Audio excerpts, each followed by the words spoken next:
जम्मू कश्मीर में चल रहे विधानसभा चुनाव खास हैं। 2019 में राज्य का दर्जा खत्म होने और केंद्र शासित प्रदेश बनने के बाद यहाँ पहली बार चुनाव हो रहे हैं। जम्मू कश्मीर पुनर्गठन अधिनियम 2019 के तहत जम्मू और कश्मीर के संवैधानिक स्टेटस को बदल दिया गया।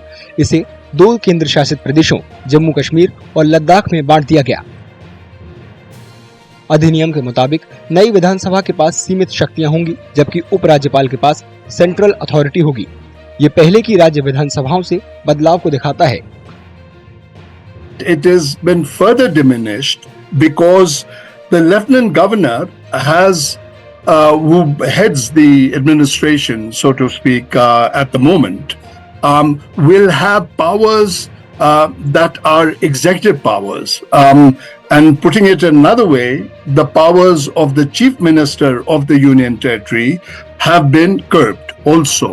So in a sense, the government after these elections, no matter what government it is, will have considerably reduced powers to enact laws or to change laws. But quite apart from that, it will have to presumably ask for the LG's permission.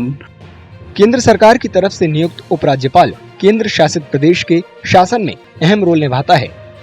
पुनर्गठन अधिनियम की धारा 53 उपराज्यपाल को नौकरशाही और भ्रष्टाचार निरोधक ब्यूरो जैसे अहम क्षेत्रों पर अधिकार देती है, जिससे विधानसभा के कंट्रोल से परे स्वतंत्र कार्रवाई की इजाजत मिलती है।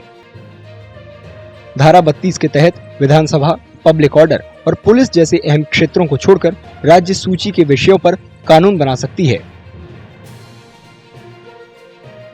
इसके अलावा धारा 36 के तहत केंद्र शासित प्रदेश सरकार को किसी भी वित्तीय विधेयक के लिए उपराज्यपाल की मंजूरी की जरूरत होती है।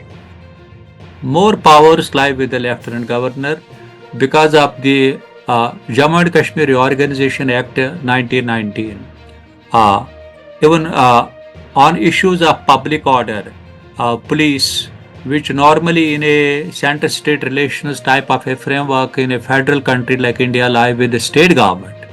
On that also, the government, the union territory government will have no powers. Those powers are left with the Lieutenant Governor. Even the appointment of the Advocate General and law officers is the prerogative of the Lieutenant Governor. Even the financial bills to be moved in the Jammu and Kashmir Assembly, you have to seek prior permission of the Lieutenant Governor. Jammu Kashmir का शासन दिल्ली और पुडुचेरी जैसा है, लेकिन वहाँ कानून और व्यवस्था पर विधानमंडल की शक्ति सीमित है।